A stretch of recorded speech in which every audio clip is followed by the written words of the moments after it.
ขันบุไปกันเรียนอยู่น้ำกันนี่เด้อเมื่อเนี่ยครับขันบุไปกันเรียนอยู่น้ำกันนี่ละแล้วก็บ่ยัดเนาะ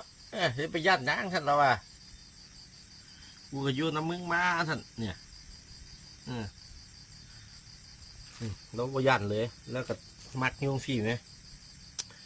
บ่เข่าหูเข่ายังเลยเราก็ได้เพียโอ้ยเบิ้งอย่าพึ่งเอาขี้ออกกอกยาออกให้ก่อนพี่ละโจเขาได้พันกันหักยุ่งสิละกับลูกหลานบ่ได้เฮ็ดจังดอกลูกหลานก็บ่เฮ็ดจังดอกมันก็ยุ่งสิละเขาก็ได้อ้าว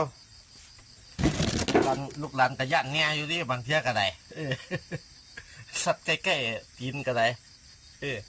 อ่ะ